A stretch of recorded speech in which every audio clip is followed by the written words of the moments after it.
मेरे प्यारे बच्चों, आप सभी लोगों को नमस्कार। आप सभी लोगों का स्वागत है। मेरे प्यारे बच्चों, एक अच्छे चैप्टर पे आज हम लोग देख रहे हैं चक्रवृद्धि ब्याज। ये हर परीक्षा का इतना महत्वपूर्ण प्रश्न है कि हर परीक्षा में चक्रवृद्धि ब्याज से जान लीजिए क्वेश्चन आता ही आता है। और इसको लगाने का तो एक बेहतरीन तरीका बताएंगे आपको हम। चक्रवृद्धि एकदम कैलकुलेशन बहुत आसान हो जाएगी। बहुत से ऐसे बच्चे होंगे इसकी कैलकुलेशन देख के डरते होंगे, अरे बहुत कठिन चैप्टर है। हम इसको इतना सरल बना देंगे कि आप एक बार देख लेंगे, जीवन भर नहीं भूलेंगे। लेकिन वीडियो को अंत तक जरूर देखिएगा। आई बात समझ में? चलिए हम लोग बिना देर करिए हम इसको समझते हैं। एक टाइप देखिए आती है आपकी है, आपसे पूछा जाता है कि 64 रुपया 125 रुपया हो जाएगा कितने वर्षों में? 3 वर्षों में। 3 वर्ष में 64 रुपया 125 रुपया बन जाएगा, तो दर ज्ञात कीजिए। यानी ये प्रिंसिपल है आपका है और ये अमाउंट है, आपको दर ज्ञात करनी है। यानी 8% की दर क्या होगी इसके। आई बात समझ में? तो देखिए, और जब 3 वर्ष का है तो आप 1 वर्ष पे आइए। 1 वर्ष लाने के लिए क्या करेंगे, इसका घन 3 है तो घनमूल लेंगे, और 2 वर्ष रहेगा तो वर्गमूल लेते हैं। 4 वर्ष है तो चौथा मूल लेंगे। आई बात समझ में? तो 3 वर्ष है, इसका घनमूल लेंगे तो 64 का घनमूल कितना होता है? 4। 125 का घनमूल कितना होता है? 5। अब ये 4 रुपया 5 रुपया हो गया, तो देखिए कितना ब्याज मिला आपको? 1 रुपया। 1 रुपया ब्याज कितने मिला? 4 रुपया पे। कै परसेंट मिला? 100 से गुणा हो कर दीजिए। 4 25 हम 100, तो दर कितनी आ गई? 25%। आई बात समझ में? देखिए एक और सवाल देते हैं आपको। कोई धन है 3 वर्ष में, एक धन मान लीजिए 1000 रुपया है, ये 3 वर्ष में 1331 रुपया हो जा रहा है। 1331 रुपया हो जा रहा है, तो आपको दर ज्ञात करनी है। ये प्रिंसिपल है, ये अमाउंट है, अब दर ज्ञात करनी है। तो आप हमने बताया है ना, जब 3 वर्ष रहे तो 1 वर्ष पे आइए, 2 वर्ष रहे तभी 1 वर्ष पे आइए। तो 3 है तो क्या लेंगे? घनमूल। तो 1000 का घनमूल क्या होगा? 10। 1331 का घनमूल क्या होगा? 11।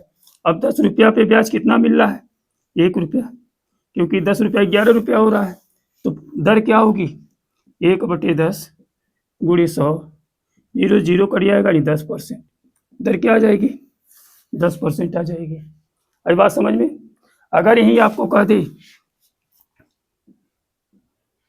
कि 100 रुपया कितना हो गया भैया? 144 रुपया हो गया। कितने में? कितने वर्ष में? 2 वर्ष में। तो ब्याज की दर क्या होगी? तो ब्याज की दर क्या होगी? तो आप देखिए, अब 1 वर्ष पे लाइए। अब हम 2 वर्ष से 1 वर्ष पे आ रहे हैं, तो इसका क्या लेंगे? वर्गमूल लेंगे, घनमूल नहीं लेंगे। तो अब देखिए 100 का वर्गमूल कितना होगा? 10। 144 का वर्गमूल 12। अब 10 रुपया 12 रुपया हो गया। कै रुपया ब्याज मिला आपको? 2 रुपया। ये 2 रुपया ब्याज कितने पे मिल रहा है? 10 रुपये पे। गुणे 100, कै परसेंट? गुणे 100, 0 0 काट देंगे, 10 दूनी 20%। देखिए कितना खतरनाक तरीका हमने बताया। आप इस तरह से सवाल को हल कर सकते हैं। चलिए हम लोग अगले सवाल पे चलते हैं। देखिए कितनी बेहतरीन टाइप है कि एक निश्चित धनराशि 2 वर्ष में अपने का 0.64 गुना हो जाती है। यदि चक्रवृद्धि ब्याज वार्षिक संयोजित हो तो ब्याज की दर ज्ञात कीजिए। बहुत ही शानदार प्रश्न, बहुत ही अच्छा प्रश्न। 2 वर्ष में कितने गुना हो रही है? देखिए 2 वर्ष में कितने गुना हो रही है बच्चों? 0.64 गुना हो रही है। यानी इसको हम दशमलव हटाएंगे तो क्या करेंगे? 64 बटे क्या कर देंगे? 100। ऊपर 2 दशमलव है, नीचे 2 0 बढ़ा देंगे। तो हमने क्या कहा है? 1 वर्ष आने के लिए। तो जब 1 वर्ष में आएंगे, इसे 2 वर्ष से 1 वर्ष में आएंगे, तो क्या लेना हमें बच्चों? वर्गमूल। क्या लेना है? वर्गमूल लेना है। यानी 64 का वर्गमूल कितना होता है? 8। और 100 का वर्गमूल कितना होता है? 10।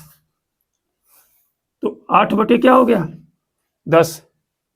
तो 8 बटे कितना हो गया? 10 हो गया। तो यानी 10 रुपया पे कै रुपया ब्याज मिला है? 2 रुपया। ₹10 पे कै रुपया ब्याज मिला है? ₹2, यानी हो जाएगा 2/10 गुणे 100। आई बात समझ में?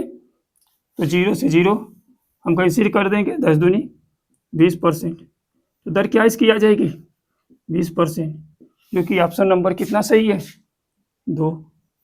बेहद खतरनाक तरीका, बहुत ही अच्छा तरीका। इस तरह से सवाल लगाएंगे, कभी गलत नहीं होगा। आई बात समझ में? चलिए अगले प्रश्न पे चलते हैं। देखिए बच्चों, इसमें एक गलती हो गई, सॉरी, जल्दबाजी में। देखिए ये 8 रुपया बढ़ के 10 रुपया हो रहा है एक वर्ष में। 8 रुपया ये बढ़ करके कितना हो रहा है? 10 रुपया हो रहा है। तो आपको ब्याज कितना मिला? 2 रुपया मिला है। कितने पे मिला है? 8 पे, यानी 2/8 गुणे क्या हो जाएगा? 100। 2 एक नम 2, 2 चौक 8, 4 एक नम 4, 4 25 हम 100। तो आपका उत्तर कितना आएगा? 25% आएगा। आई बात समझ में? हम लोग जल्दीबाजी में जो है उल्टे कर बैठे। आई बात समझ में? इसके लिए सॉरी। देखिए आपका उत्तर कितना आएगा? 25% आएगा, जो कि ऑप्शन नंबर आपका 3 सही है। आई बात समझ में? चलिए अगले प्रश्न चलते हैं। चलिए देखिए बच्चों, ये प्रश्न कितना महत्वपूर्ण है। इस तरह से सवाल आता है तो हम कैसे लगाएं? आई बात समझ में? देखिए 4,704 रुपया का धन 2 वर्ष में 5,766 रुपया हो जाता है। 5,766 रुपया हो जाता है। तो चक्रवृद्धि ब्याज की दर ज्ञात करना है। आई बात समझ में? तो 2 वर्ष में कितना हो रहा है? 4704 कितना हो रहा है? 5,766 रुपया हो रहा है। ये प्रिंसिपल है, ये अमाउंट है। अब ये तो किसी का घन वर्गमूल तो दिखाई नहीं दे रहा है, तो हम इसको काट के छोटा करेंगे, ताकि हमें क्या लेना है? वर्गमूल लेना है। हमें 1 वर्ष पे आना है। इसको काट के छोटा करिए। कितने से कटेगा? 2 से काट दीजिए। 2 दूनी 4, 2 तिहाई 6, 1 बचा, 2 पचे 10, 2 दूनी 4। इसे काटेंगे, 2 दूनी 4, 1 बचा 17 हो गया, 2 अट्ठे 16, 1 बचा, 2 अट्ठे 16, और कितना बचा? यहाँ पे कुछ नहीं बचा, 2 तिहाई 6। आई बात समझ में? तो अब देखें, अभी नहीं दिखाई दे रहा है, जब तक नहीं दिखाई देगा तब तक काटेंगे। आई बात समझ में? तब इसे देखेंगे 3 से कट रहा है कि नहीं? 8 3, 8 2 10, 10 8 18, 3 21, 5 3 8 2 10, 2 12, 3 से कटेगा। देखिए 3 बटे, सॉरी 3 सत्ते 21, 2 बचा 25 हो गया। ये 3 बटे 24, 1 बचा 12, 3 चौक 12। अब देखेंगे ये 3 से काटेंगे, 3 9 27, 1 बचा, 3 6 18, 3 1 3। अब देखिए ये वर्गमूल मिल गया। किसका वर्गमूल है? अब बताइए, 1 वर्ष आना है आपको। अब जब तक नहीं आएगा तब तक काटेंगे इस तरह से। ये किसका वर्गमूल है? 28 का। 28 का वर्गमूल क्या होता है? 784। ये किसका वर्ग है? 31 का। यानी इसका वर्गमूल क्या होगा? 31। यानी 31 का वर्ग कितना होता है? 961। और 28 का वर्ग क्या होता है? 784। आपको वर्ग याद रखना है, कम से कम वर्ग याद रखिए 40 तक। आई बात समझ में?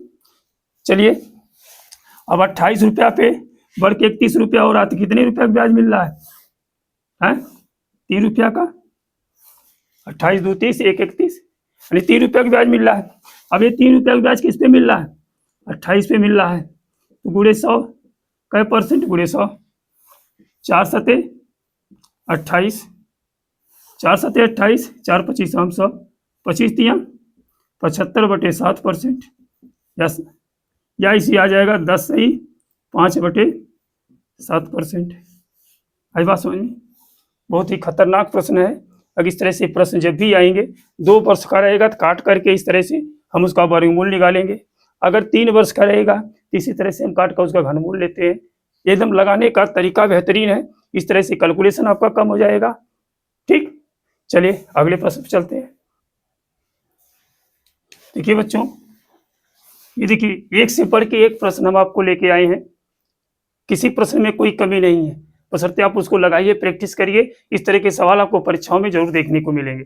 देखिए क्या है, कोई धनराशि 6% वार्षिक चक्रवृद्धि ब्याज की दर से 2 वर्ष में 2809 रुपया हो जाती है, तो धनराशि क्या होगी? आई बात समझ में? अब देखिए 6% दिया है, तो 6% का फ्रैक्शन मान क्या होगा?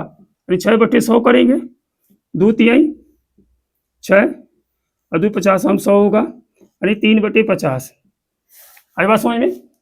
अगर आपका प्रिंसिपल 50 रुपया है तो बढ़ करके जो है ये कितना होगा अमाउंट? 53 रुपया 1 वर्ष में।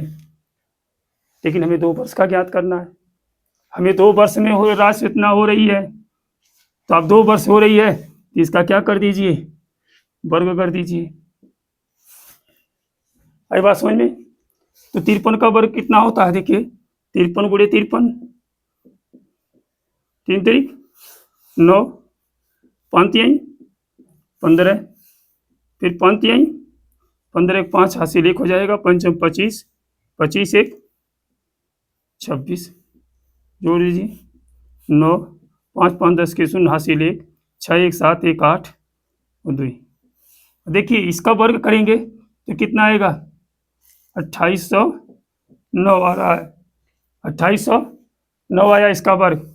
अब 50 का वर्ग करेंगे तो कितना आएगा? 2500। इसका मतलब क्या हुआ कि 2 वर्ष में 2809 रुपया हो जा रही है, तो कौन सी राशि होगी? 2500। तो आपका उत्तर क्या आएगा? 2500। आपका जो आंसर आएगा निकल करके 2500। बहुत बेहतरीन तरीका, इस तरह से सवाल लगाइए, कभी भी आपका सवाल गलत नहीं हो सकता। आई बात समझ में? चलिए अगले प्रश्न पे चलते हैं। चलिए देखिए बच्चों, अगला प्रश्न और बेहद खतरनाक टाइप है। देखिए हम इसको इतनी आसानी से बताएंगे कि आप एक बार देखेंगे जीवन भर नहीं भूलेंगे। देखिए क्या कहा गया है कि कोई धन 4 वर्षों में चक्रवृद्धि ब्याज की दर से अपने का 3 गुना हो जाता है। कितने गुना हो जाता है? 3 गुना हो जाता है। तो वही धन कितने वर्षों में अपने का 243 गुना हो जाएगा? कितना अच्छा सवाल, कितना सरल सवाल। है बात समझ में? तो देखिए ये 1 रुपया है, यह आपका 1 रुपया है। अगर ये देखेंगे 4 वर्ष में कितना हो रहा है? 3 गुना हो रहा है, यानी 3 रुपया हो जा रहा है। है बात समझ में? अगर मान लीजिए करा को वही धन जो है 243 गुना होने में कितना समय लगेगा, तो आप क्या करिए, यही धन जो है अगले 4 वर्ष में कितना होगा? 3 गुना, नहीं 3 तिरिक 9 हो जाएगा। यही धन जो है अगले 4 वर्ष में कितना होगा? 9 तिरिक 27 हो जाएगा। यही धन जो है अगले 4 वर्ष में 3 गुना होगा, 27 तिया 81 हो जाएगा। यही धन जो है अगले 4 वर्ष में 3 गुना होगा, 3 एक 3, 3 8 24, यानी 243 गुना हो जाएगा। कितना हो जाएगा? 243 गुना। यही तो पूछा है। तो कितना वर्ष लग गया? 4 4 8, 4 12, 4 16, 4 20, तो 20 वर्ष लग गया। और 1 रुपया 243 रुपया होने के लिए कितना समय लगा? 20 वर्ष। कितना बेहतरीन प्रश्न, कितनी सरल टाइप। आई बात समझ में? इस तरह से हमारा पहला ऑप्शन सही है। आई बात समझ में? तो चलिए अगले सवाल पे चलते हैं। चलिए देखिए, बहुत ही अच्छा प्रश्न। इस तरह से प्रश्न आएगा तो आपको गलत नहीं होना चाहिए। सेम उसी पैटर्न पे सवाल ने दिया है आपकी प्रैक्टिस के लिए। आप लगा के बताइए कितना होगा। आई बात समझ में? तो देखिए कोई कहा है कोई धन 15 वर्षों में चक्रवृद्धि ब्याज की दर से अपने का 2 गुना हो जाता है, तो वह धन कितने वर्षों में अपने का 8 गुना हो जाएगा? यानी 1 रुपया 15 वर्ष लग गया इसे 2 गुना होने में, तो कह रहा 8 गुना होने में कितना समय लगेगा? यही 2 रुपया अगले 15 वर्ष में एक 2 गुना हो जाएगा, 4 रुपया हो जाएगा। अगले 15 वर्ष में ये 4 रुपया जो है अपने का 2 गुना हो जाएगा 8। तो पूछा है 8 गुना, हमारा जो 1 रुपया 8 गुना हो जाएगा कितने वर्षों में? 15, 30, 45, तो कितना वर्ष लग जाएगा इसे? 45 वर्ष में। आई बात समझ में? तो हमें उम्मीद होगी कि जो हमने आज बताया आपको समझ में आया होगा। अगर समझ में आया है तो लाइक और कमेंट जरूर करिए और शेयर करिए। आई बात समझ में? धन्यवाद।